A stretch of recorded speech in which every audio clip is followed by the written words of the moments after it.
All right, welcome everybody. We are ready to start our second session for project presentations for machine vision class. And again, before we start, we have a few visitors. If you want to introduce yourself, that'll be great for all our students. Please go ahead. Hi, my name is Evan. I was actually a student at OU. I graduated in the spring. So I'm kind of filling in for Jason Marcassino here at AMT. It stands for Applied Manufacturing Technologies. We're an automation company. So what you're learning in machine vision, or if you took Mirza's robotics class, it's all very applicable to this field. So feels much better being on this side of the presentations, but I'm looking forward to what you guys have. Welcome, Evan, and I remember you guys. So it's great to see that the alumni are using what we learned in the class. So guys, all of you students, you are in the right area here. There's a lot of use for machine vision in the industry. Go ahead, Dan, Paul. Yes, good morning. Good to see you again, Khalid. This is Dan Stewart from Automation Alley. And you'll note if you ever visit our facility, we have no automation, nor do we have an alley. However, we bring together many manufacturing companies to have conversations with brilliant people like Professor Mirza.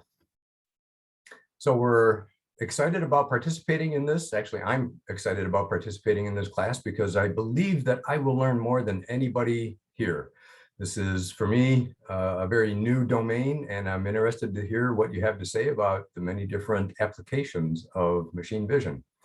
So I appreciate being invited to this class, Dr. Mirza, and I'm looking forward to hearing from each of the students. Thank you, Dan. You're always welcome, and your feedback is very much appreciated. Paul? Hello, everyone. Paul Santi at Fanuc America, just down the street from the OU campus here. Nearly a 28-year vet of Fanuc in the automation space, doing much like what Evan is doing at AMT, integrating automated systems using robotics and machine vision. So interested to hear the presentations today. Thanks. Thank you, Paul. We have more visitors. If you want to introduce yourself. Yeah, this is Byron Gillespie with Intel Corporation, and we've been doing a tremendous amount of work in the embedded space with machine vision, and it's very important that we understand where the courses and the students are trending right now, so that we can work with our customers to make sure that we have the right technologies in place. Thank you very much, Byron, and I'm happy that you are able to join our presentation. And Deborah, you are here too. Yes, hi, I'm Deborah Kiefer. I'm with the School of Engineering and Computer Science at Oakland, and I'm working with Dr. Mirza in developing the Augmented Reality Center. And a huge part of that initiative is to create educational pathways for students like yourself who might be interested in working in the virtual reality and augmented reality spaces. So I'm here to learn all about what you're doing. Thank you, Deborah, and welcome. And Laura is here, and she's going to also tell you about what you have to do after the presentations. Oh, hey, sorry. I had to wait for the school bus, so a couple minutes late. Sorry about that. Good morning, everyone. I am Laura. I'm a career consultant here with SECS Career Services, and you should have gotten an email from me a little bit ago asking you to connect with me on LinkedIn and join our SECS user group on LinkedIn so that we can tag you in your wonderful projects after the event. And you guys get it pretty easy because Dr. Mirza gives me everything else I need. So all you have to do is connect with me on LinkedIn and join the user group, and I'll put it in the chat so you have it there too. Thanks for having me. Thank you. All right, so we are ready. And again, the general instruction, guys, you have about 20-minute time slot. And during that time, 15 minutes are reserved for your demo video and presentation. Please start by introducing yourselves and the project, and then first show off the demo video and then your full presentation. We'll reserve 5 minutes for question and answers from everyone. And that's it. And we are ready to roll. We're going to start with group number 6, who has done machine vision filters. So take it away, group 6. All right. Hello, everyone. Good morning. My name is Sabrin and my partner's name is Sarah Odette, and we're group number 6. We're going to present our project called Machine Vision Filters. I'll start by playing our demo video.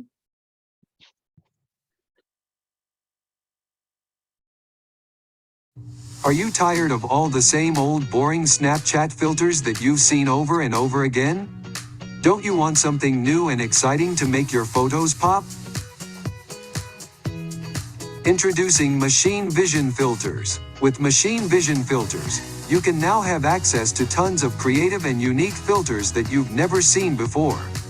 Machine Vision Filters include but are not limited to pre-made captions, the date and time, Batman mask, glasses and cigars, mustache and top hat, and so much more. You can also overlay as many images as you want on top of each other. But if you don't like what you've created, you can easily delete it and start over.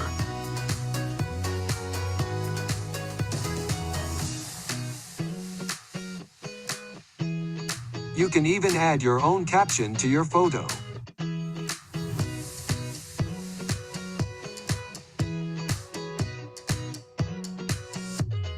Lastly, you can adjust the intensity of your filters and finally save your finished product.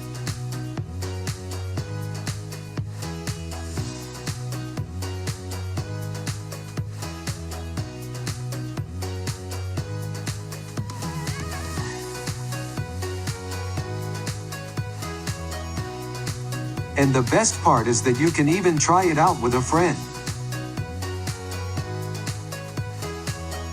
Call 1-800-MACHINE-VISION-ROCKS to get a quote or start your free trial today.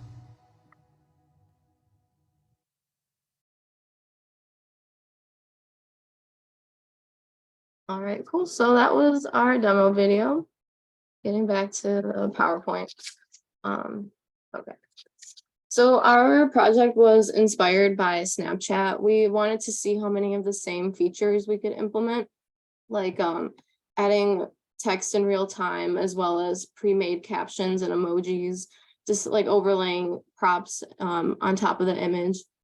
And we wanted to see how many different things we could come up with just from what we've learned in class. So the design of our project, so we had 2 cells in Jupyter Notebook. So you would run the first one and it would display a live video. And from there, you're able to basically pose for the camera, and then you press C to capture the photo. And then it would save it with a specific name and in a specific location. So then when you run the second part of the video, you're able to, it's able to reference that same image. And then from there, you can press different keys on the keyboard and different numbers, and it'll display its own filter. So going into one of the features we implemented, so overlaying props and emojis on the image. This one was definitely the hardest thing that we had to implement. So going about it, we saved all the images separately and made sure that it had no background, and then we would overlay them on the photo that was taken. And then from there, as you can see on the right, we had to basically resize and adjust the position on the image itself to get it to look like the image on the left, which basically just was a bunch of trial and error until we finally got it where we wanted it. And then adding text to the image was another feature. So we did this in 2 ways. One was we did basically like pre-made captions with emojis that you see on the left. And then we also had real-time typing that you could add on the photo, which is on the right. So with the one on the left, we basically just put it directly into the code, and then we got to pick like the font and the color of the text, as well as like which emoji to bring up with it.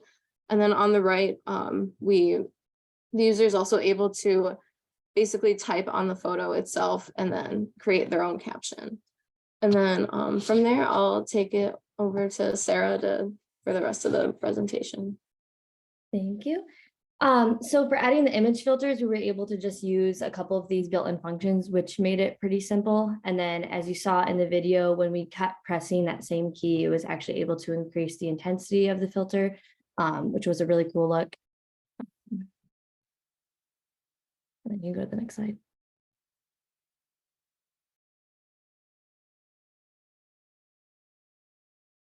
And then, so as Sabrin mentioned, we were able to switch between the different filters by using wait keys. So we use wait key function to assign each key one filter.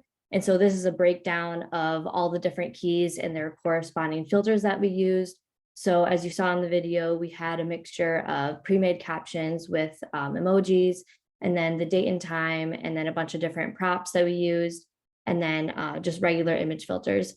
And then to implement the user texting in real time, we actually implemented a key that got us into text mode. And then we used a different key to break us out of text mode so that the user could type freely without triggering the other filters. And then they could break out of text mode to then just continue with the regular filters.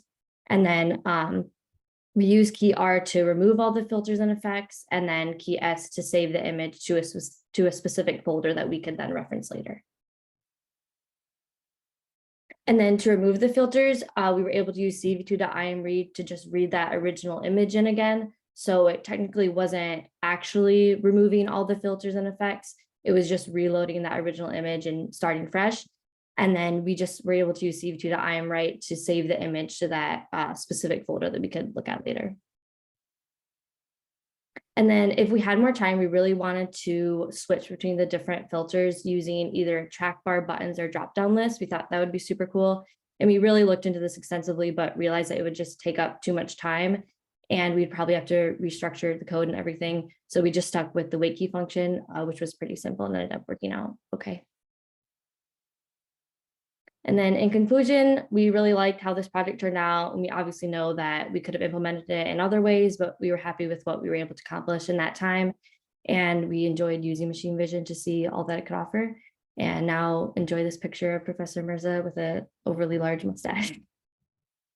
Thank you. Thank you, group number 6. Good presentation, good demo. All right, I do like my mustache. It's rather big though. Okay, let's open up for questions. Anybody has a question for group 6 here?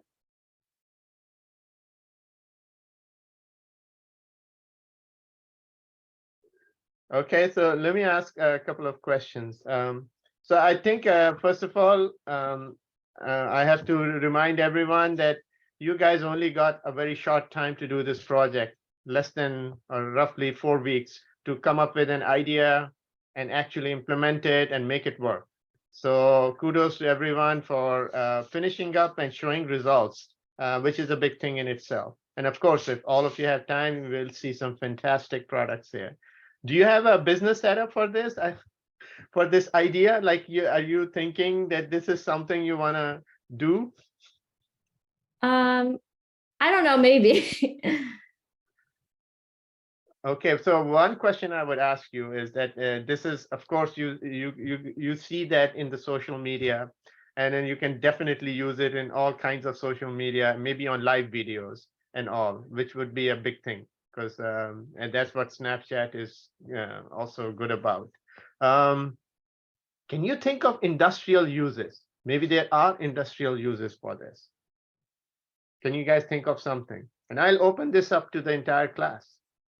What do you think that this kind of, adding filters on maybe videos, live videos, or photos can be used in the industry? Of course, we are not putting mustaches on robots or something like that, but other types of uses. What do you think?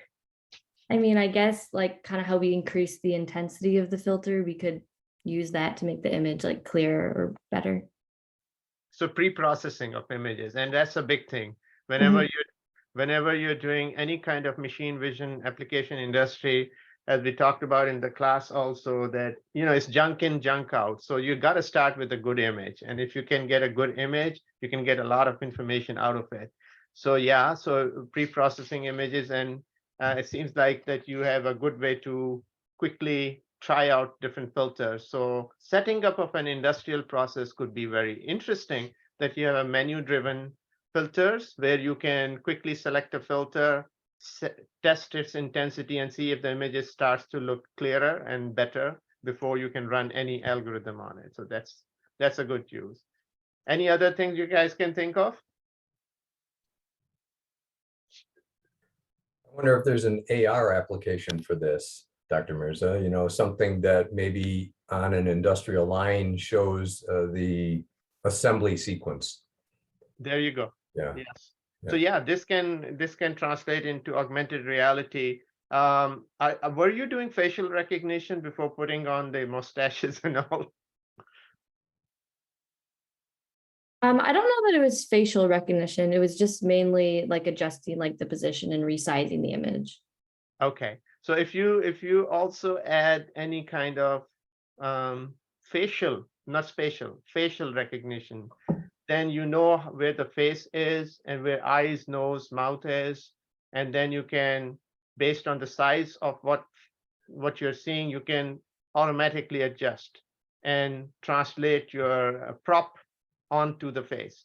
So that is something which you can also, that is really augmented reality in one form, because you are taking the reality and imposing some digital artifacts on that, and that has a lot of uses. So you guys are on the way to doing the right thing there.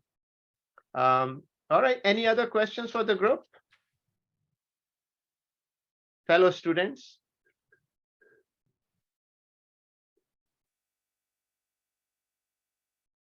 Okay, this is one of the drawbacks of the first group, is they're still waking up. I liked your comment yesterday earlier in the week that indicated there's extra credit for questions from the students. Oh yes, thank you, Dan, for reminding. Come on. All right, let's start thinking about questions for all the groups we have. Well, you guys did a great job, group number 6. Good performance there. Thank you. All right, let's move on to our next group, group number 7, doing interior decorating. Take it away.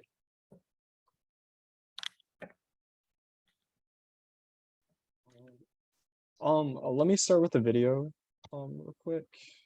Introduce you guys yourself. Oh yeah, yeah. Whoops. All right, hi, my name is Jonah, Jonah Moore. We're doing interior design. And my partner's Jood Otey. We're going to play our video now.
Okay, so our main project was for interior design and just decorating, basically decorating like rooms and hanging pictures or kind of anything. Like could be decorations, could be pictures, it could be like even clocks.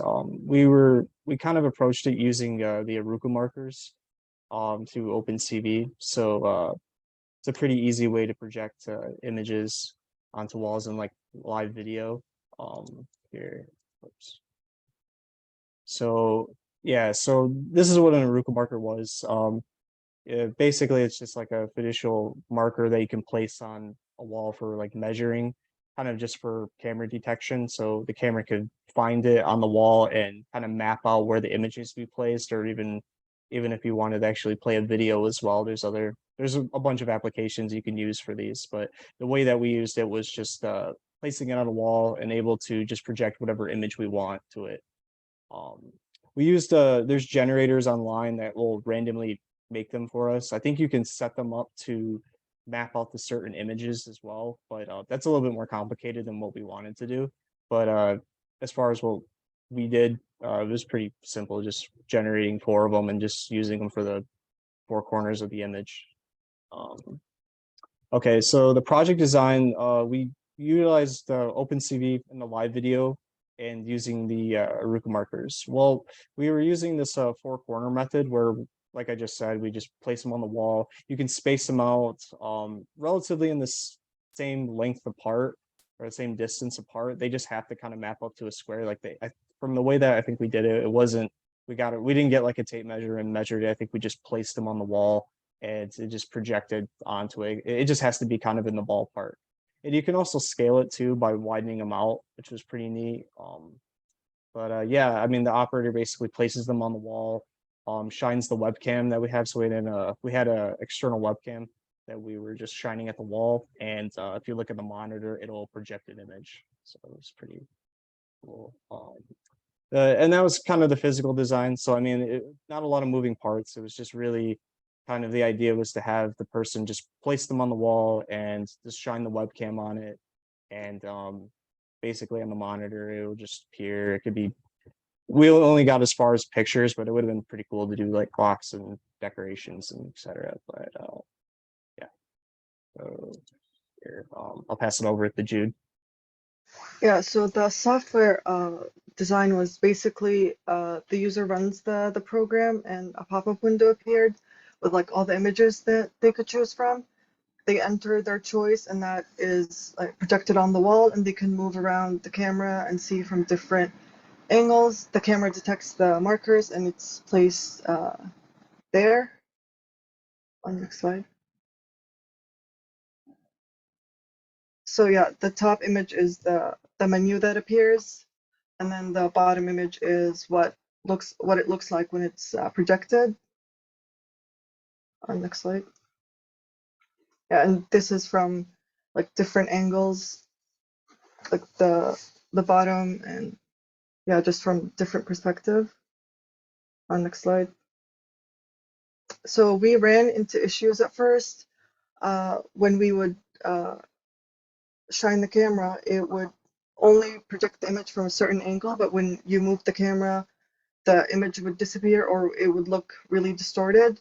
That was because, so you had to put the markers in a specific order and we did not do that. So when we figured that we need to have them in specific order, we were able to like just project the image and have it like show up correctly. Next slide. Yeah, so we achieved the goal we wanted. In the future, we would hope to be able to project more than one object, more than one frame, and maybe even furniture. And next slide. And yeah, these are the references we used. And that is basically our project. Thank you, group number 7. Good job for presentation and demo. All right, so let's, well, first, I do want to make a comment that, again, augmented reality is a happening field. That's why we have a center at Oakland University in that area, and it has many use cases in the industry. So you guys trying out augmented reality, one version of augmented reality, kudos to you. That is not trivial. Whatever you achieved in the short time and learned about it, how to make it happen, is fully commendable. So let's open up for questions there. I don't have a question, just an observation. I thank you to both presenters. I think you did a fine job. What I want to commend you on is the definition of the term Aruco. That helped me. I was sitting here bewildered, going, "What on earth is that?" And so the explanation, I think, really was contextual and helped me a lot. So I appreciate that. Thank you, Dan. Yeah, so I do have a question. You guys noticed that the image was not very stable when you were viewing it. Do you know what caused that, and how can you correct it? So yeah, it would like glitch a little bit. When you move the camera slowly, it would like remain. I think it might be because when you're moving the camera too quickly, the camera it films at a specific rate, and when you're moving it too fast, you're kind of skipping frames, so it's not going to look like smooth. It's gonna like glitch. To add to that, I think maybe lighting conditions too might have added Yeah. to that. I think maybe just where we were testing it, it was just very dim. Even in the video, it just wasn't really that bright. But I almost wonder if we went back and we tested again and we had it in a brighter room, that might have helped the performance of it a little bit more. But I don't know. That's something Right. I would, if we went back, if we just used a better light source or something, that would have been, maybe it would have fixed that issue. All right. So again, all of you, I have noticed that lighting is the key for any kind of machine vision application. If you can do proper lighting, and that's true in the industry also. Sometimes you cannot rely on ambient light, so have a proper lighting. It will solve a whole lot of problems. But the glitching, I mean, sometimes, especially if you're doing augmented reality applications, you may not have full control over lighting, like if you're doing it in a room, right? For interior decorating, as you mentioned. Well, I didn't expect you guys to do it, but you could do some predictive. Like once you locate those markers, then you keep it stable. Even if it goes away for a little while, you keep it. That way, you're right. You know, sometimes you're losing the tracking. You're doing frame by frame, I'm assuming, to track the image. So there could be other methods you could use to keep the image stable. And that's not trivial. You know, these are some of the things you have to do when you're doing augmented reality. You don't want the objects to appear and disappear. It just loses that reality concept that, oh no, this is not real. So all of that needs to be taken care of. Any other questions from the group? I have a question. How could this be implemented to display furniture and other 3D objects? Because you were just displaying it on a wall, which is really cool, but you said you could probably implement it using furniture and other 3D objects. How would you go about that? I think the way that I was seeing other people kind of doing 3D imagery, they would just place those markers, I don't know. I mean, it's kind of hard because I think the images, so if I wanted to make a chair or something, I think you have to scale the marker itself to the size of that. So if you wanted to put a chair or something and you'd have to lay a poster on the ground and actually have it project. But I think you can just, from the ways that I was seeing it, you can kind of model objects that you want, and it could be able to basically project it through the webcam, kind of the same way that we just did. But I think a lot of it is determining on how big that marker is. So I don't know if in the future, if we want to do something big like that, like a chair or something, that'd be really hard. Like a clock or something that's a reasonably sized, kind of you probably could pull that off just using a normal size poster and just putting it on a wall, or even just holiday decorations. But anything bigger, that's kind of more challenging. And that was something that I don't know. It needs more research to kind of figure out like how we'd even go about that. So. Okay, And cool. to add to that, Sorry, go ahead, Sarah. Oh, sorry, I was done. Okay, so sorry, Jude, go ahead. So I just wanted to add that there is like a library that's open source that you can use to like 3D render the images and have them show up. I think it was called OpenGL. I think that would have to be used to be able to get a 3D object to show up. Okay, so one thing I want to point out again, you guys, what I love is you guys took what we learned in the class and took next level things we didn't do in the class, like Aruko markers and augmented reality and all that stuff. But you used the basic information and understood how to do those things. So that's great. One of the things about Aruko markers is, do you know the purpose? Why, when you put those 4 markers on the wall, the whole point was to understand the plane of the wall. And where is the wall? You know, your camera has to understand what is that plane, so it can transform your image and put it exactly on the wall with the proper tilt and everything. As you moved, that tilt changes and the transformation has to be done. Instead of a flat image, you can also put a 3D image, and doing the 3D transformations, it will show that it's stuck to the wall. So yes, so that's the ease which you get with Aruko markers, that you can understand the geometry of the real world by putting those on the object itself.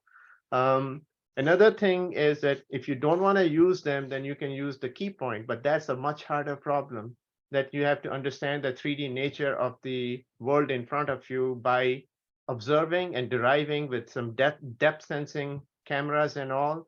And once you create a 3D map, now you can put your image anywhere. If you use that, then you don't need Aruko markers. Then you can just project it wherever you want and transform it properly.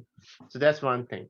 Here's one question for you, your group and others to think about is, what if I want to also light up my object as if it's properly done in that room? Because that's a very important thing. You know, your object has certain light on it. It's a digital model, so you can light it up any which way, but it needs to match what's the lighting in the room is, so it looks real where you put it. How would you do that?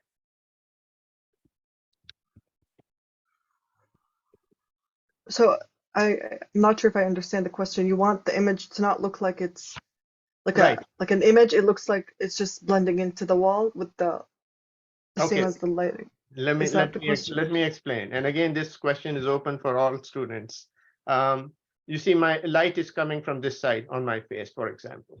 Now, if you put my image on the wall and the light in the room is on the opposite side, it will look very odd and it won't look real, that the object is lighted in a certain way, but the room lighting is different. So how would you match that? So you have to relight your object so that it matches where you're placing it. Do you understand the question now? I think so. Okay, and it's for anyone, not just this group, because this is just to think forward, because now what you're doing is augmented reality objects which are extremely real and hard to differentiate from reality. There is one more sensor you need now. What would that be? Is the ambient light. So, you know, a lot of the new headsets and others have ambient light sensors, so they can adjust, and you can use the scene itself from the room to see how it is lighted. And then from that, derive information on where you want to place an object, is how the light, you know, what's the direction of light coming, and then relight your digital object that way before superposing it in reality. So again, you know, I mean, you guys started out something very interesting, but as you progress in it and make it more and more real, these are some of the next level steps you can do. And there is hardware, and Byron can tell us about it, that there are, you know, hardware available which are dedicated for machine vision and machine learning algorithms, which you can use to in real time calculate all that and have a you know, a very realistic display. Any other questions? Any last questions for group number 7? All right, you guys did a great job. Thank you. Okay, we're going to move on to group number 8, and they are doing a vision-based pedestrian detection system. Take it away. Oh, okay. So my name is Dante Gomez, And hello, my name is Adam Snitgen. and this is our vision-based pedestrian detection system. And I guess we'll start with the demo video.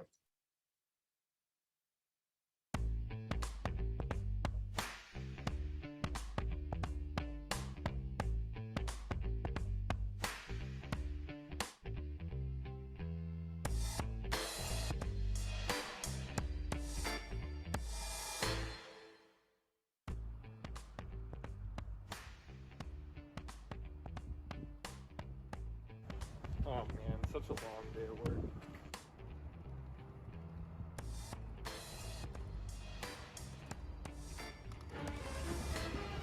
Oh no. Ouch, yikes, what a very bad accident. If only there was something that could have helped prevent this. Something like an extra set of eyes. What if machine vision could come to the rescue? Introducing our pedestrian detection system, most importantly using machine vision algorithm to detect pedestrians in the way of this e-bike. So the eyes of the system are actually the camera up top that's going to run the algorithm. We also have a few bells and whistles like a buzzer and an LED for audiovisual tools for the rider, as well as a depth sensor using single point LiDAR mounted on a servo to track the humans and get the distance they are from the vehicle. Wait, are you serious? This will actually track and detect pedestrians? Yeah, it's crazy, and in real time too. And we'll talk about that up next in detail. Wait, you're saying this could have prevented my accident? Yeah, it could have. Come see. Our project utilizes the HOG algorithm, also known as histogram of oriented gradients, which assigns a box to a detected person within the camera's view frame.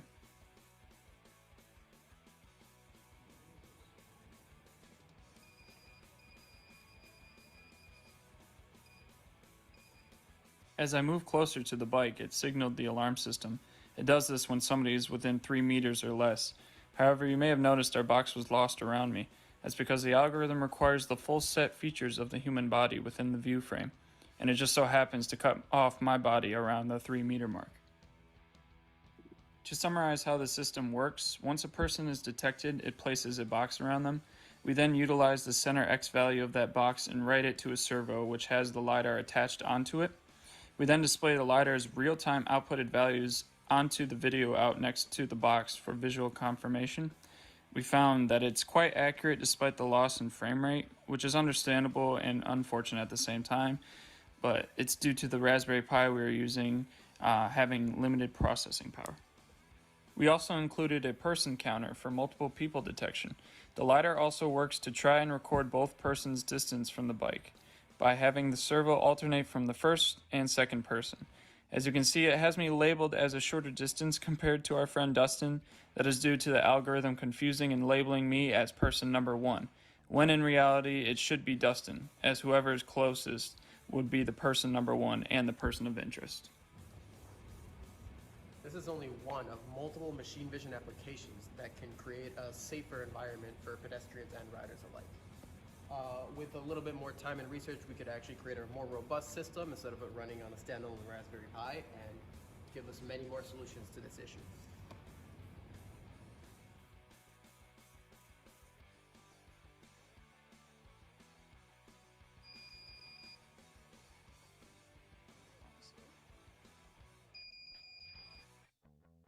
We hope you enjoyed our demonstration, which was an abridged part of our senior design project, primarily focusing on machine vision.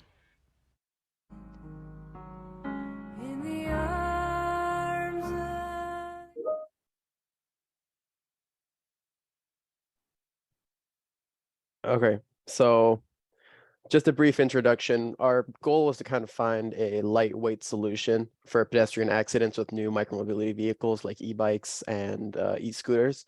And we wanted to go with vision because we believe it has the highest accuracy to identify humans.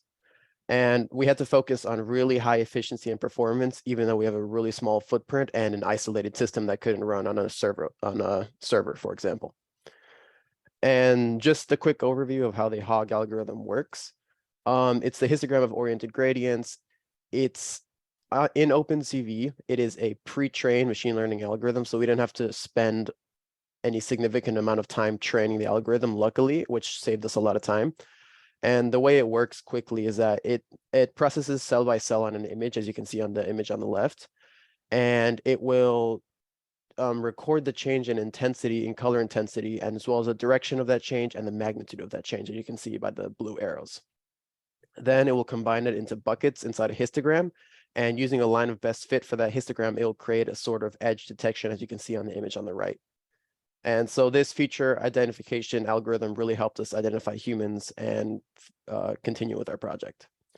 So the main parameters that we had to really focus on fine tuning and spend a lot of time on was, number one was wind stride, which changed the size of the cell box that was being processed. So as you can see on the image on the left, the orange boxes were in 2x2 formation, and if we increased it, for example, 3x3 or 4x4, there would be less analysis of the image, meaning that the processing would be faster, but the accuracy of the algorithm would be significantly worse. Scale was similar, where if we increased the scale parameter, then there would be less images in this image pyramid, as you can see on the image, the second image from the left, meaning that processing would take less time, but the accuracy would be also much worse. So we had to really fine tune those two specifically to get the best detection without losing a lot of frame rate. We also had overlap threshold and box area, and these helped us with multiple tiny boxes, bounding boxes that would identify a single human, as you can see on that third image. And tuning that out, we were able to have any human be identified by a single bounding box and not potentially have an issue where two humans close together will be identified by a single box instead of two. And moving on to Adam. Yeah, so basically, once we narrowed down detecting a single person in general, we had to determine how to handle the multiple people coming into view. Because in most scenarios, you're not going to have an out in public on an e-bike or scooter. You're not going to have people by themselves. There's going to be people, couples together, groups of people together at different amounts and different distances. So in order to combat this problem, the parameters we previously mentioned had to be tweaked and tested multiple times to find our best fit. So the most important parameter was the overlap threshold, determine how well the boxes stacked upon each other and not meshed together, confusing the algorithm as two people detected as one.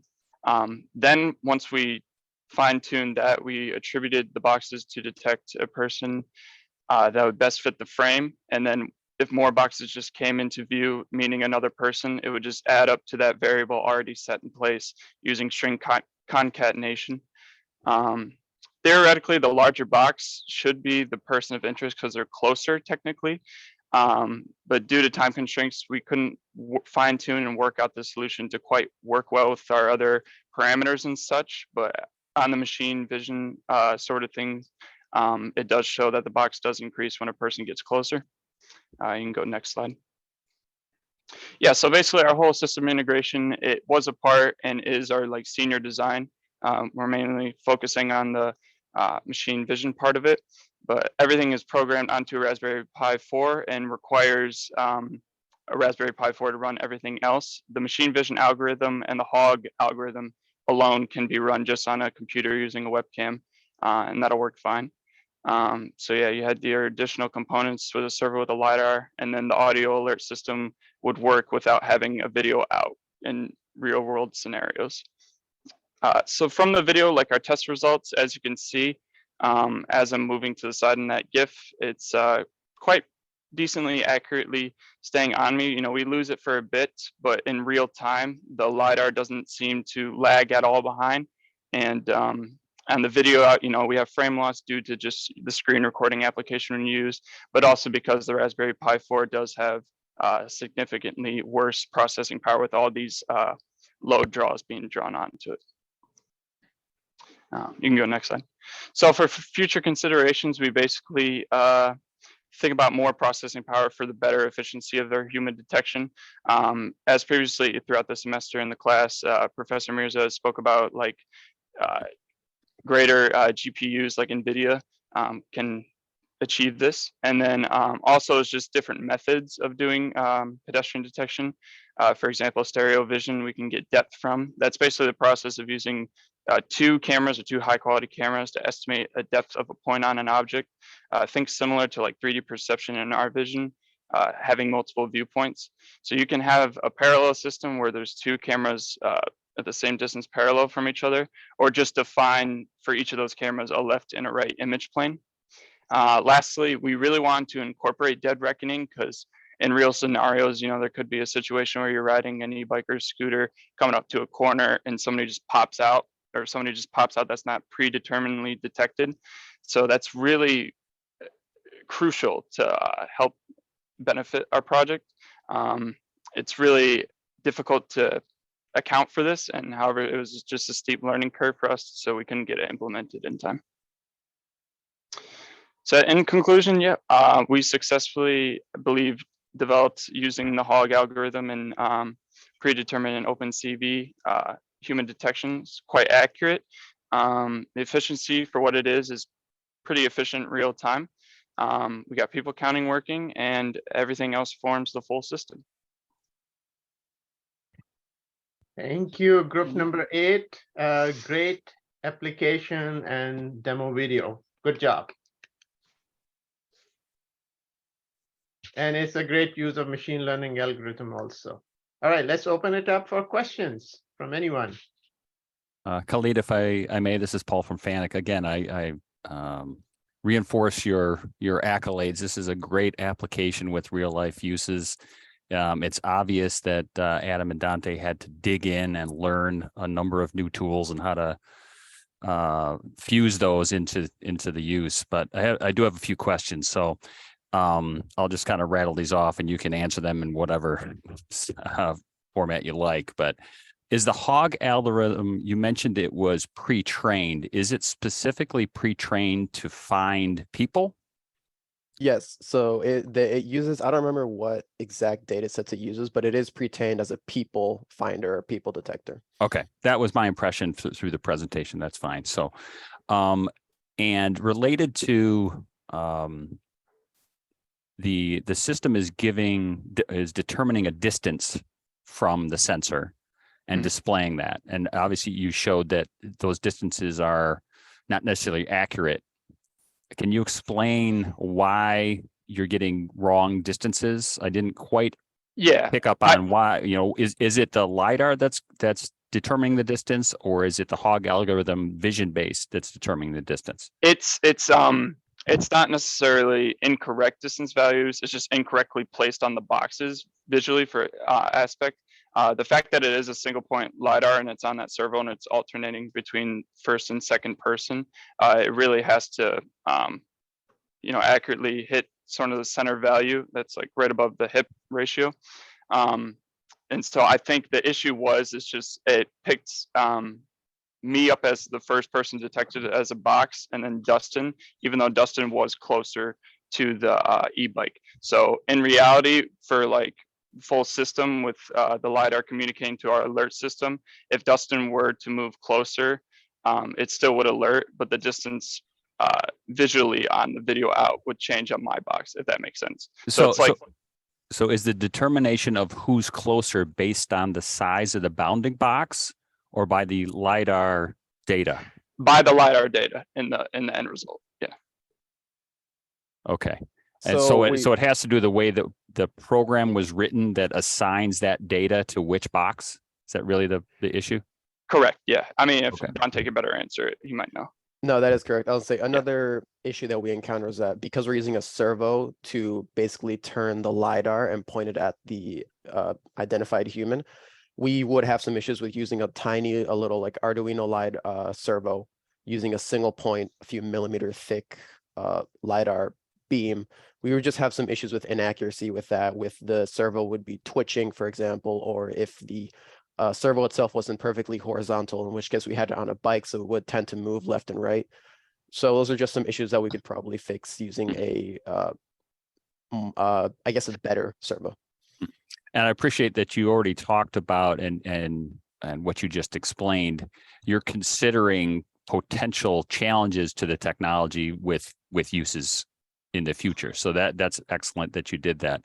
And I think based on your answers that this system will be agnostic to the size of the person. It doesn't really matter whether you have a child or a very tall person, because the hog will determine they're a person, but the LiDAR determines the distance. Correct. Yeah, that was Okay. a critical engineering requirement too, was to account for, all different sizes, because a child and an adult, various different sizes. So, Okay. yeah. Excellent. Thank you very much. Thank Thank you. you, Paul. You had excellent questions and excellent observations there. One thing I should point out, you guys did sensor fusion. That's not easy now. You combine the LiDAR and camera information, two disparate informations, and try to make sense, what part of information goes with the other information. So yes, there are challenges, and you can fine tune it even better based on other observations, how you can fuse the two set. But it worked really well. So that's the kudos to you that you were able to actually do it quite reliably. More questions for the group?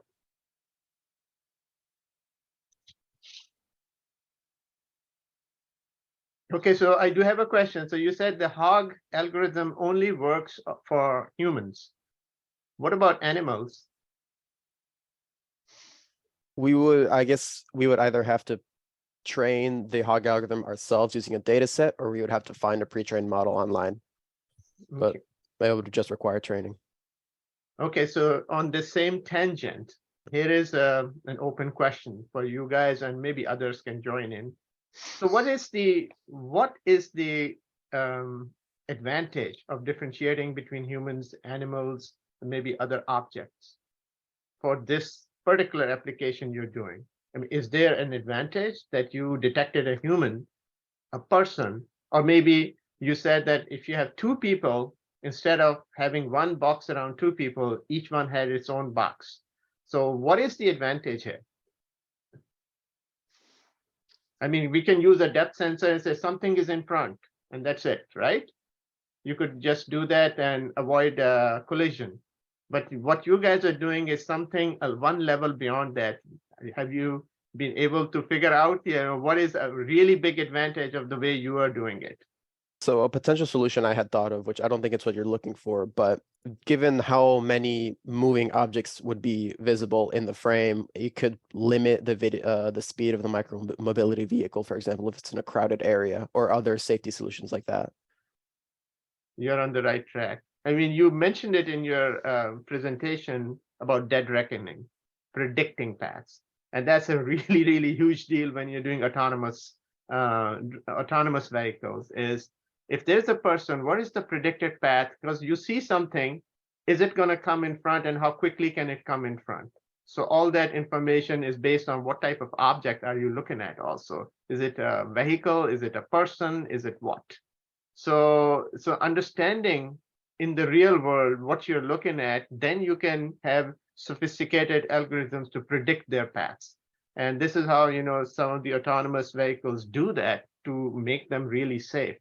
So the way you're doing it for e-bike is excellent, because this gives you an opportunity to enhance it for other, put some more safety algorithms on it, because now you have more discrete data about what type of object you're looking at in front of you. So what kind of safety measures can you take? Any other questions, guys, for the group?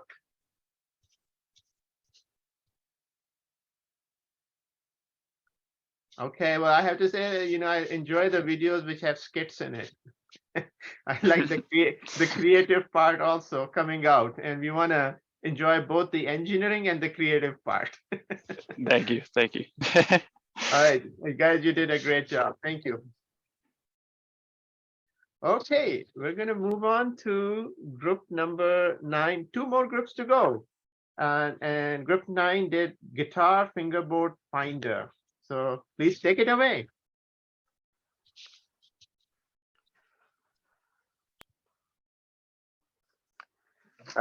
Um, Hello everyone, I'm Shahul and my partner is Marty Smoger.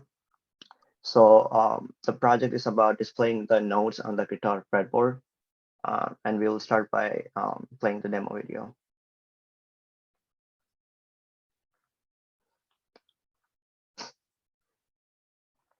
In this video, we'll be going over displaying notes on a guitar fretboard project that was created in Can you turn the volume up? We can barely hear.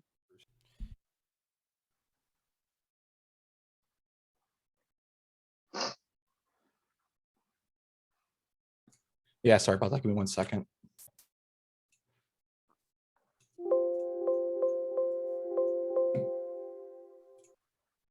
In this video, we'll be going Is that better? displaying notes on a guitar fretboard project that was created in ECE4510 in Oakland University. This is Group 9 with the group members of Martin Smoger and Shahul and Arif Batcha.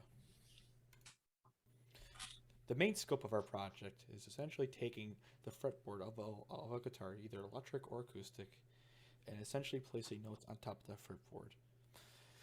So we will start by taking the original frame, convert it to the grayscale frame, and then perform edge detection, and then performs the hue lines transform in order to determine the amount of lines that are inside the edge frame. From there, we can run an operation of rotate the image if the neck was contacted, and it will crop down to the fretboard to the size of the neck.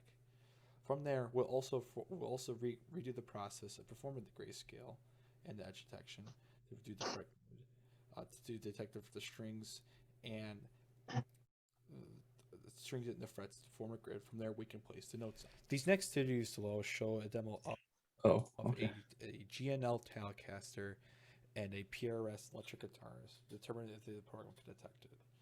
So far, what we have a lot of issues to actually determining the program can detect the actual neck of the guitar in order to place the grids on it. It seems that even though the different positions that the video was placed in and the different recording areas, it seems there's just too much noise to actually display the guitar. The threshold of the edges and of the grayscale has been adjusted to try to combat this, but we never get a reliable detection method to display on a guitar. It was disappointing because we wanted to continue further on this and actually get it to where after we determine what the fretboard is, the notes, to actually display it, to put it back on the guitar in order to show the user how to play it, to show the user where the notes of the guitar from the live feed view.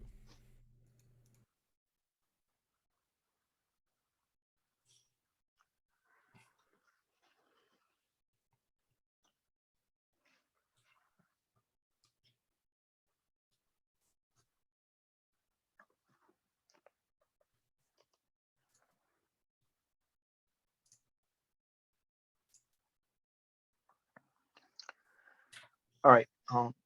So this project contains a machine vision program that detects the fretboards on the guitar using camera and displays musical notes. So the technique we used for this was edge detection, which detects the fret lines and the strings on the guitar and places the notes on the correct orientation. So the goal for this project was for the beginners to understand and learn by looking at the notes in real time, and this also helps them get familiar with the fretboard. Next slide. So the original detection method. So usually there are fret marks on every odd thread of the guitar, starting from the third fret. So first we start off detecting the fret circles. These marks are hard to detect because usually it requires them to be larger and to have the proper lighting to detect. And also each guitar has its own frets. For example, the guitar in the bottom has birds instead of the fret circles. So we decided this method is not the best method for detection. Next slide. So online examples, knowing the original detection method is a bad method. We went on the lecture notes and discovered the hog lines are the better method for this project, since hog line detects the straight lines. you can use the fret lines and on the y-axis and the x-axis and the strings on the x-axis to create a coordinate system. Then we can place the respective nodes on the coordinates. And also we found a fantastic example online on GitHub from the user Polden for this example. Next slide. All right, so the image on the right shows like the implementation of the GitHub example we discussed in the last slide. So this method shows how the hog lines are used to detect the fret lines in the x-axis, and this starts by like detecting the neck of the guitar, and then frets on the neck, and then the strings, and then it displays the notes. Next slide. All right, so this is like an overview process of the method we use. So the flowchart shows the original frame in a lifetime, where then it's converted to a grayscale, and then the edges are detected after that, and then the hog lines are created, and the image is rotated to horizontal, and then it's cropped, and the fretboard of the guitar is cropped, and then the video gets cropped, and then the hog lines on the frets, hog lines of the frets and the strings forms a fret grid, where the lines are on the x-axis and the strings are on the y-axis, and then in the coordinate system the notes are placed. And I'll hand over to Marty now. So we wanted to, in order to fully detect the guitar, for the machine application to detect the guitar in the frame, we need to kind of centralize where the guitar is and rotate the fretboard based on the image. So as Shahul explained before, we use the hue line transform to detect lines in the frame and try to determine the density of the lines to see where the neck is, because the neck between the body between the body and the neck of the guitar is a straight line. So we try to determine based on the density of how many lines are there, determine that that's a neck, and then we can take essentially just take that frame, convert it to an edge frame, find that the lines that resemble the neck, and then we just we'll essentially just rotate the image based on the angles of the lines that are detected for the neck, and then crop it size down so we only get just the size of the fretboard itself. And then we go to actually detecting the frets and strings, and what we essentially, as I said before, we crop down the image to the neck frame. We could refer back to end frame to perform the hue lines transform. And we wanted to determine, so basically, as Shahul said before, wanted to determine like where exactly a fret starts and fret ends, and exactly where the strings are at on the guitar as well. So we run the hue line transform, a separate process for the strings and for the frets, so we can determine like if there's a lines that are completely parallel with the image, then we consider that as a string of a guitar if it's a constant line. However, if it's a line is vertical or horizontal for strings, however, a line is vertical, that we consider that as a fret. And then essentially we can essentially try to, from there we can count how many lines we have determined from the guitar, and then try to form a grid based off of that, as I will go on to the next slide here. So essentially, since we have our strings and frets, we could kind of create a grid where frets are considered to be the x-axis, as in, from 0, that'll be fret 22 all the way to the 22 fret, or the 22 line will be the fret 1, or potentially just the top bridge of the top bridge of the neck for the open strings, and then the strings will be the y-axis. So essentially we can create a grid system of X and Y grid system, where we can, from there we can say, okay, so now we have our X and Y strings, we can easily position, okay, if we're here, then we can determine that we can easily place a note on top of that particular string to notify the user, hey, this is note this is no E, this is no F sharp, etc. Essentially, in conclusions, it's disappointing that we couldn't get the project fully working. The fret marker, I was really hooked on trying to get the fret marker solution first to kind of get a reference to the guitar, and it just never worked out. Even with trying to change the lighting, particularly with the two guitars I had was the GNL Telecaster and the PRS, and that one only had the black dots for the fret markers, but it was really hard to determine if that's the guitar there, plus the different lightings and noise in the frame caused a lot of false positives in the so switching back to going back to the drawing board with trying to determine the guitar detection to key lines made it a little better, but we still had some issues trying to determine if there's even a guitar in the frame in order to try to get to the string detection, the string and fret detection to form that grid as we talked about earlier. So that definitely to kind of bring everything together, thresholds can definitely improve, and maybe another detecting method could be brought up, as in maybe have some sort of algorithm to determine that if it's actually viewing a guitar first for the detection method, then we kind of isolate it towards find a neck from there, and then do the hue transform to find the strings and the frets. Definitely, and another potential thing is detecting different guitars too, because during the testing we had the neck with the guitar with the lighter neck had a hard time to compare to the other guitar that had the black neck. So again, we go back to the thresholds that could be approved.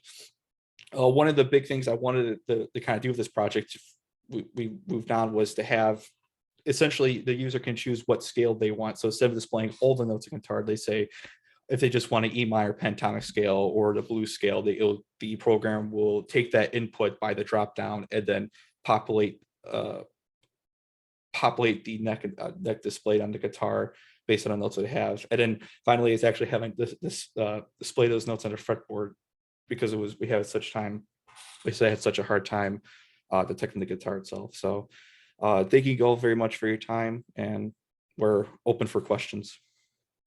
Thank you, group number 9. Good job, good presentation. So I want to say that, I mean, it's a good effort, so don't be too hung up on that you weren't able to do exactly what you wanted you to accomplish in it on a real live video image to use that for full detection of what you were trying to do. But along the way, I'm hoping you learned a whole lot, and the challenges are sometimes the best way to learn. And for future applications, you're going to use this information to make very good, robust applications. So kudos to you on that. All right, let's open up for questions. I have a question. So from an end user perspective of your program, would the person playing the guitar be wearing something like some special glasses or some other device that would help them use this program? How would that work? Yeah, so the first step was kind of display on the screen so that the user can take a look in the screen based on what they have a guitar to see how the notes would be feel. But that is actually an interesting idea to incorporate that into the project, where they have like some sort of like augmented reality headset that they can just look at the card and see notes. Another idea I had was more of kind of helping the user determine, like, if they want to play a G chord, of how determine how the player should position their hands if they want to play a certain chord, like a G chord on it. And we can give just like they use the like on the screen to show like where they need to place the hands or what notes they need to hold down onto the guitar and strum in order to get that type of note. I hope that answers your question. Yeah, so that was a good question, Deborah. And I think, I mean, if you can do it that way, you have a product here. Yeah. a lot of us who are musicians would love to have that, to have it displayed as we are playing. Yeah. I have to say, the way you guys detected the neck by the density of the fret lines was a really clever approach. I mean, I wouldn't have thought of it and said the shape of the guy, but you're right. And the shapes come in so many different forms. There is no one way to generalize that. But the way you said, okay, the fret lines are getting denser near the away from the neck. So this must be the neck. This must be the other side. That is really clever. Okay, so I really like that. Let's talk about the challenges. We don't want to talk about it, but that's why we need to understand what challenges happen. One suggestion would be that if, as also Deborah mentioned, that if you really want to use it for playing, I think a zoomed in image of not the entire guitar, but just the neck, so that you can see it more closely, and you may have had a better results, because in a big image, you're losing resolution, and it's hard to detect the frets and strings in a zoomed out image than a zoomed in image. So that could be one way to make it more robust. What do you guys think about that? That would be, that would definitely would reduce a lot of noise based on the overall image. And that definitely, because I definitely want to I still want to work on this project after class to kind of work on it, because I was really excited for it, but it's just the challenges along the way of it. But yeah, that's definitely another possibility to kind of solve the majority of the challenges of just detecting the guitar itself.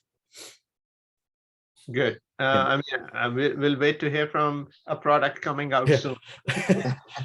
So what do you think was the biggest challenge in making the whole thing run?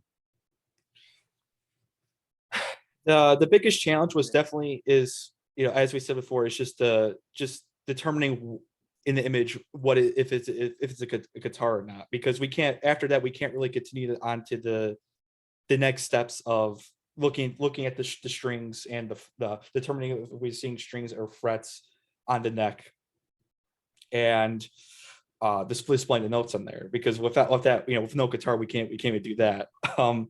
So it was really determined what was, having abundance amount of guitars and kind of compare between all of them, see like, okay, is this actually a guitar we're seeing, or is it not? And basically just trying like different sizes. Like, can we actually, are we only good at finding this one particular style of the guitar, or we can do a broader detection of them?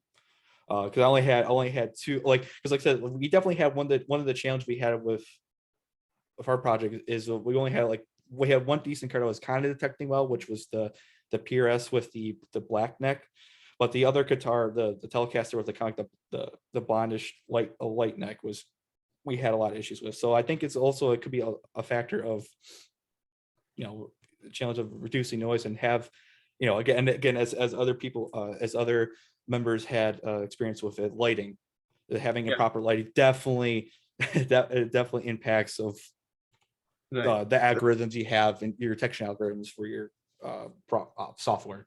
So you pointed out two things, and you're right on track there. So lighting is always important. You gotta generate contrast to detect even lines, the frets and all. If you cannot generate contrast, so hard to detect. So that's true.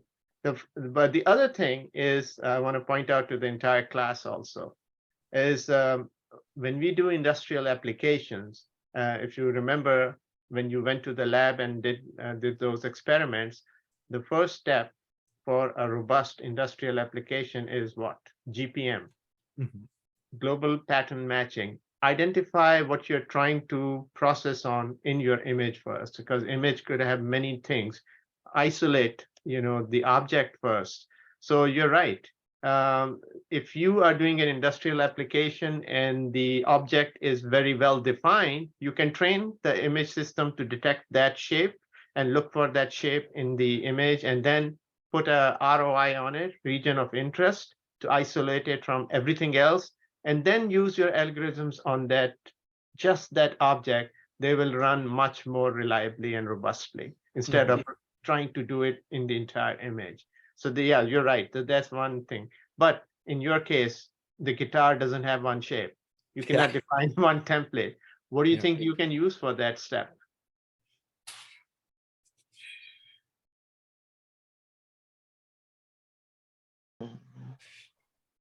I mean, okay, when you detect faces, all faces look different. So what? That's right. So we could.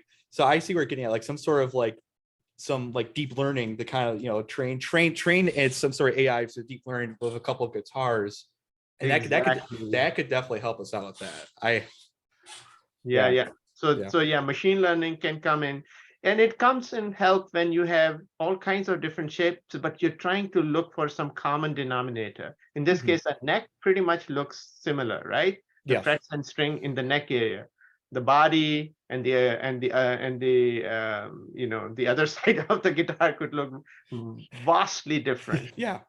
So machine learning can learn that based on a variety of images of guitars that, hey, this is a guitar and this is where the neck is.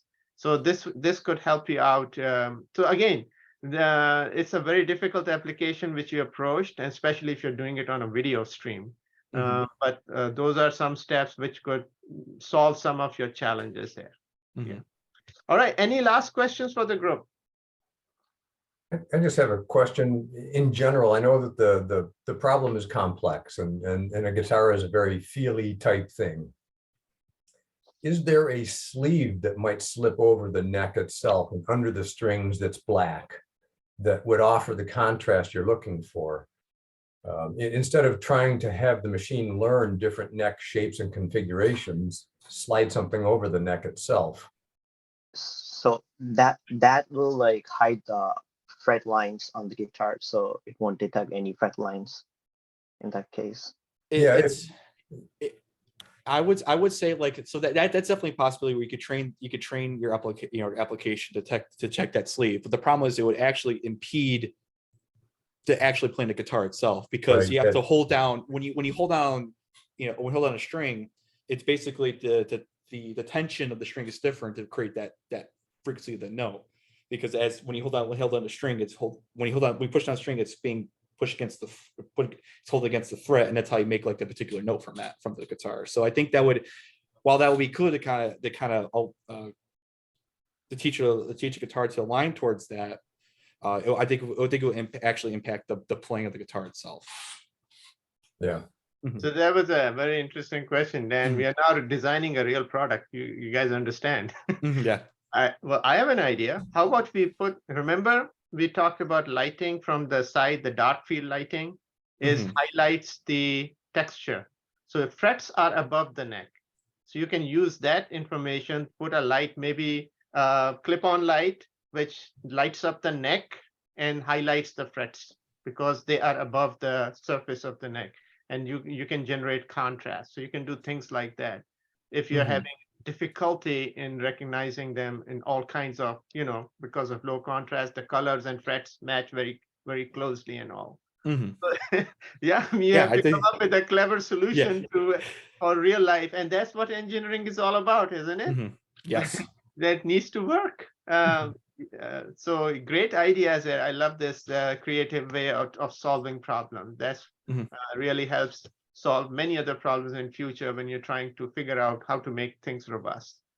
Anyway, quick question: Have you ever thought about using infrared cameras to complement the regular cameras? I have not. That is interesting, though. Huh.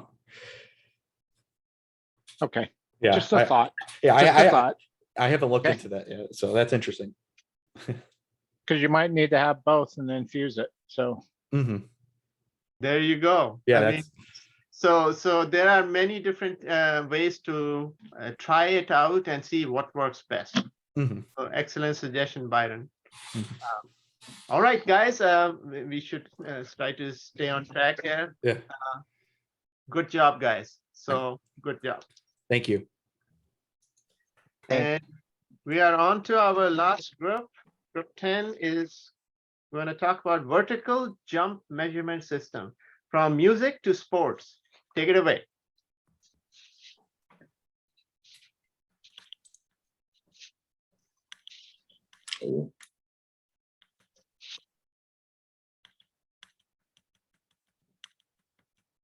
Hello, guys. Good morning. My name is Salvatore Narush. Me and my partner, Anthony Williamson, worked on this project, the vertical jump measurement system. It also contains a kind of anti-cheat feature, which we'll go into more detail in. First, let's start off with the video.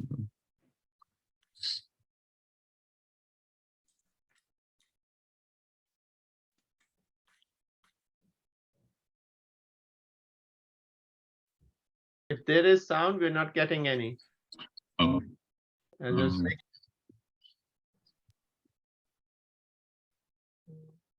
There is a checkbox for sharing computer sound.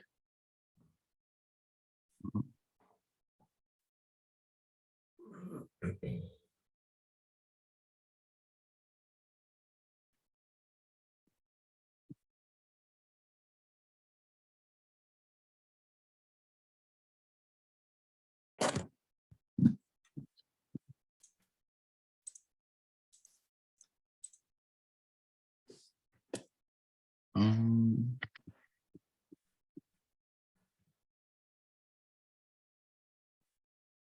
Anthony, you want to try it out? okay, I think I got it. Okay, great. Sorry about that. Hello, my name is Salvatore Narouche. Along with my partner, Anthony Williamson, we will be presenting the vertical jump measurement system done with OpenCV and MediaPipe. Hi everyone, my name is Anthony Williamson. Me and my partner, Salvatore Narouche, decided to create a vertical jump measurement system with an anti-cheat feature program. This program utilizes software to measure the vertical jump of an athlete. So what a vertical jump test is a test designed to measure the explosive power of athlete's full body, especially the lower limbs. This helps determine an athlete's full body explosive power, which is necessary for athletic performance on and off the field, track, or court. The most common ways that these tests are performed is by using a vertec, which is a steel vertical frame that has horizontal vanes on it that rotate out depending on how high a person or an athlete jumped and touched whichever vane. And that distance for that test is measured in inches. The next most efficient way is by using a vertical mat, which uses hang time, which basically means like depending on how high you jumped and how long you remained in the air, and then when you landed, that will determine your vertical jump in inches. Okay, now I'll be showing a live demonstration of our project. So as you can see here, I'm in the frame. All my landmarks on my body are mapped out by the bluish purple dots and lines. You'll see I also have some landmarks on my face. So the only important one on my face there is my nose. As you'll see in the video, basically to start the program and make sure it's ready to measure my jump, I'll tap my right hand to my nose. I'll take my jump, and once I receive a measurement, if I want to take another jump, I'll just tap my left hand to my nose, and I can redo the test. So now I'll start the video. You're going to see me take 3 jumps in this. So a smaller jump, a medium jump, and a large jump, just so you get a good idea of how the program works and you can see it in action.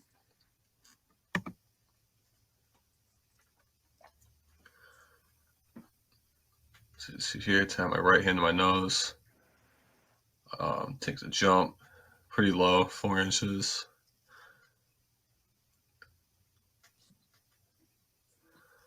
Here's the slightly higher jump, medium jump. So I tap my left hand to reset, tap my right hand to jump again. And a little bit higher, 21, not too bad. And lastly, here's the bigger jump. Try to get up there on this one. Sorry, it's in my garage too, by the way. It's really the only place in my house I could jump and not put my head through the ceiling. Let's see, airborne, landing 31.5, not too bad. Next video, I'll be showing the anti-cheat feature that our program has. So as was discussed a little bit earlier, with the traditional vertical jump mats, you can kind of jump and bring your knees up and kind of squat on your landing to kind of prolong your hang time, and it'll kind of lead to an overestimated vertical jump. So in this video, I'm going to take a normal jump just so you see what a valid jump looks like, and then I will do a squatted landing, kind of cheating jump, and I'll show you how the program reacts to that. So first off, here's the normal jump.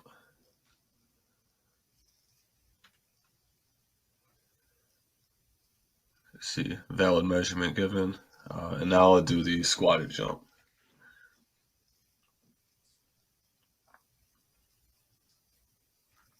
go up, squat, bad attempt. So once it kind of recognizes that your ankles and your knees and hips kind of assume that alignment of squatting, it'll kind of cancel out the measurement and just give you a bad attempt notification. And then you can redo your test after that. As you can see from the previous two demonstrations, our program was able to reliably estimate the user's vertical jump. It was also able to detect the landing exploit you often see in the traditional vertical jump mat tests. And overall, this program was able to accomplish what it was intended to do. Thank you guys for watching.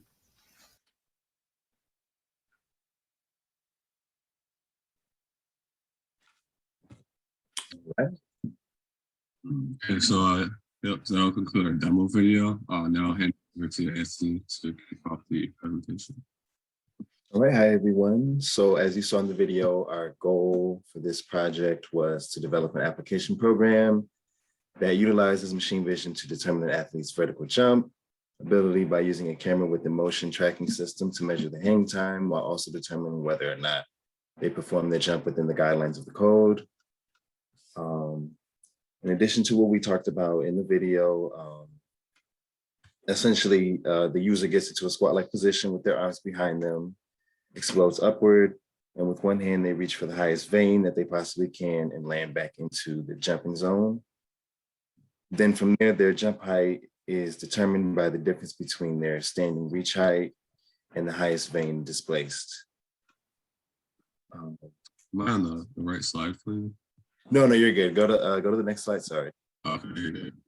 And then for that tool we talked about in the demo video, that is the Vertex. It is the first image to our right that the dude is jumping for, and what he's reaching for is the horizontal veins. That is one of the common methods used for vertical jump testing. The more efficient way to do it is by using a vertical jump mat, because the mat uses just hang time, which is the time taken between feet off and landing back onto the mat to determine, how high a athlete or user jumped. And as Sam talked about in the demo, the user is able to start the program by first using their right hand to touch their nose, then performing their jump test. Afterwards, the results are given and the program is reset for new measurement by the user touching their nose with their left hand. And here we have the conditions of the measurement. So the program is ready. It has the landmarks placed on the user's body. The user initiates their jump. And when they have squatted, they squat landed, and that's been detected, the program will initiate a bad attempt. And they get to retry. And when the valid jump is calculated, it shows the height in inches. And now I'm going to pass it on to Sam. Yeah, so now we're going to get into a little more detail of how the program runs and the kind of steps it goes through. So our program uses media pipes holistic model for pose estimation. As you can see in this picture right here, it shows all the landmarks that it uses to estimate the poses. So in our program, the main ones that we use, so the nose, the right and left thumbs, the hips, knees, and ankle endpoints are landmarks, as well as the 31 and 32 dots on there, so the foot index landmarks. So our program runs and it has 5 stages that it can go through. So stage 0 essentially is just the neutral state of the program. It's waiting for the user's input to start the measurement.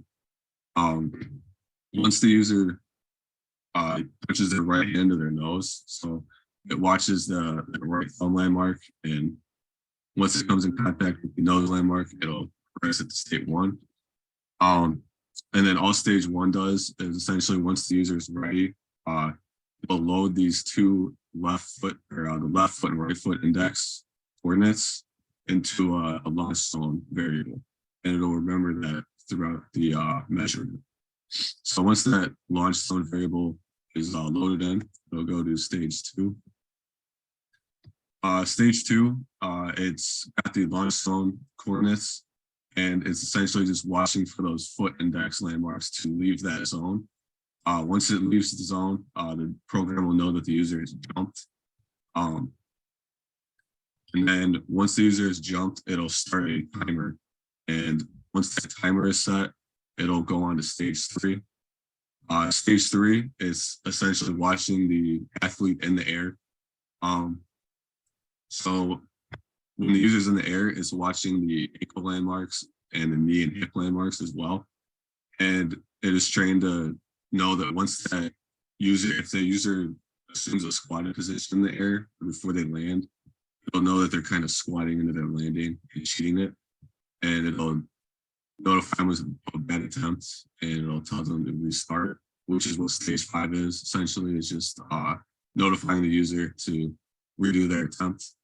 If it's a failed jump, it'll go to stage 4. Also in stage 3, once those 2 foot index landmarks reach the landing zone again, it'll stop the timer, which gives us the hang time. So the final stage, stage 4, with that hang time calculated, it'll then use a simple physical equation. So it's just distance is equal to half of the acceleration of gravity times half the hang time squared.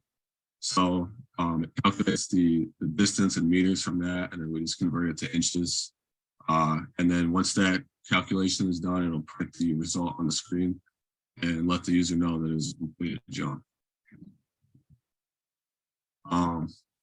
In conclusion, I feel like our project met the goals that we had for it. So I was able to pretty reliably estimate the user's jump for most instances. I was also pretty good at detecting when that squatted invalid landing occurred. Some rooms for improvement or ways that would help our program function better. So one issue we were facing was the frame rate was pretty low because there's a lot being done in between each frame. So basically it manipulates each frame in the live video feed and presents it to the user. So since there was so much going on and there wasn't a ton of processing power on the laptop we used, the frame rate was pretty slow. And with that slow frame rate, it could kind of, when the user made a sudden movement, it could kind of lose the landmarks for a second, and it could take some time to reprint those out of the person. So like one issue we had a few times, I would jump, and if my head or shoulders left the frame, it would lose all the landmarks, and sometimes I wouldn't be able to find them again before I reached the ground. So different camera angles should be experimented with too. Those are just some things I think can help improve our program. I think we accomplished a lot though in the short time we had, but yeah, that's all I got. I'll open up for questions now. Good job, Group 10. A good presentation and demo. Thank you. All right, so it sounded more like a physics project. You know, you guys are doing all the computations for hang time and all that. All right, let's open up for questions for our last group. So Salvatore, are you on the basketball team? I'm on the track team, actually. I'm a high jumper. So. Okay. Is there an application for this that might be used for performance testing on the court? Yeah, so majority of sports, I know like is the NFL combine or the NBA combine, and vertical jump is kind of a test that's done in pretty much every combine I know of. It's also used a lot in performance training. So like with our team, we do like max outs basically. So we'll go in the weight room, max out, and then we'll do a vertical jump test. And then at the end of our training, months later, we'll redo all these tests just to see our progress. So that's kind of the main point of doing these vertical jump tests and things like it. But yeah, and then I think the majority of I guess teams or sports now, they got to use the vertical jump mat just because it's a lot more convenient than the Vertec, because you have to reset for every individual person. It just takes a lot of time. It's pretty annoying to do. And then like we kind of said with the jump mat, you can kind of exploit that, and it's kind of hard to see when people do it in real time too. So like I feel like our project was able to kind of limit that pretty well. So yeah, so Go ahead. No, sorry, Colin. Yeah, No, go ahead. the distance from the camera, was there did you have to be a specific, was there a field of vision that the camera needed in order for you to be, could you be too close to the camera? Could you be too far away from the camera? Did you have to have a specific distance to the field of vision? Yeah, there wasn't like a specific distance, but you did have to be far enough back to where your full body would stay in the frame throughout the whole jump. Because if you jumped and you were, say, too close and your like head and shoulders left the frame, it would kind of lose all the landmarks because it wouldn't be able to estimate your pose correctly just because your full body's not in the frame. So yeah, that was kind of one of the limiting factors too. And plus, when you're really far back, the quality of the picture kind of decreases, which kind of leads to some inaccuracy. So that was one of the limiting factors for sure. Yeah, I mean, this application has a very good chance of a real product here, because as you said, this is a good way to measure.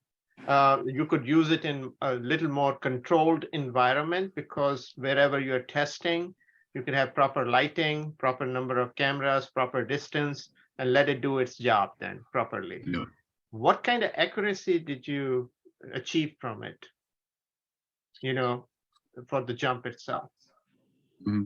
So it was pretty accurate between like, I would say 10-inch vertical jump and around a 30-ish, 35. I think the reason it was pretty inaccurate for like lower jumps because there's kind of like a threshold for the zone, like the launch zone. So we had to do that because when you're standing there in the video, the landmark doesn't stay completely still. So we didn't want it to like read that you jumped when you're still standing there. So we kind of had to make a little bit of a cushion that your foot had to leave before it would start. So if you had like you said, like a mini jump, like you just on the demo video, it was kind of inaccurate there just because sometimes the hang time wouldn't be calculated correctly, things like that. And then we'll have bigger jumps, like I said, it'll kind of lose you sometimes and it won't be able to throw the landmarks back on your body before you hit the ground. So it was pretty accurate. So which machine learning algorithm did you use for pose estimation there? Yeah, so we used the media pipe ballistic model for pose estimation. And how hard was it to use? It was actually not too hard to implement. Essentially, the hardest part was kind of like mapping or showing the landmarks and then manipulating the program using the landmarks that were provided to us. So again, I will encourage all the students there that there are some very sophisticated machine learning models and other algorithms available. Use them to build applications, put them all together, understand how they work and how to tweak them for the application you're trying to do. So you don't have to develop everything from scratch. I mean, that's not the idea. It'll take forever to do things. So keep your view of what's available out there, learn them, and then see how you can adapt them for the type of things you're doing. So it's a very good example of pose estimation, body pose estimation algorithm for this particular use. So that's pretty good. Any last questions for the group?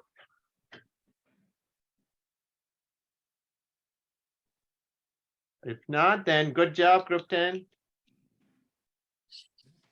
Okay, so I would invite our guests to say any last comments to encourage our students and your observations. You have the stage. Anyone, if you want to say anything. Yeah, this is Byron with Intel. So you get all these teams are on the right track. I really appreciate it. And I was unfortunate that I couldn't attend the session on Tuesday. So there's a lot of use cases, for lack of better terms, that all these things apply to. So even though you may have come up with something that could be used for social media or something that could be used for jumping, there's outside environments that, the 3,000 customers that are in the embedded space that Intel has. They're all looking at different ways of adding camera technology to improve quality and improve everything else that they're putting together. So I applaud you all for the work that you put into it. And I know it's a tremendous amount of effort, and I greatly appreciate this this session. So thank you. Thank you, Byron. And I will provide the links to both the sessions for video recording. That way, if you want to check out our first 5 groups, you will have a chance to do that too. Go ahead. Anybody else? This is Paul from FANUC again. Congratulations, everyone. I think the presentations were very well done. Following on from Tuesday as well. It's obvious there was a common comment I think almost all teams stated is, if I only had more time, I would have done this. So the encouraging part of that is everyone thought beyond the goal line and said, what can we do next? And I think everyone has ideas about what they would do next and how they would deploy it. So I congratulate everyone for having that innate interest to keep pushing forward and digging deeper into it. So that's really encouraging from my point. Thank you, Paul.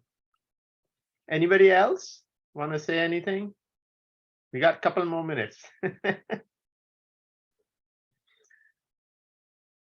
Okay, for that, thank you again. I really want to thank all the guests who joined today and provided feedback also, or observed our students. Do reach out to them. We will try to get them on the LinkedIn, their video, demo videos, and their information. So if you want to reach out to them to talk to them for later opportunities, that will be available also. Thank you, everyone. I really had a great time watching all the creative ideas and your applications, and keep that spirit going. Now just work hard for the final exams. Very good. Thank you. Have a great day, everyone. Thanks, everyone. Bye. Bye.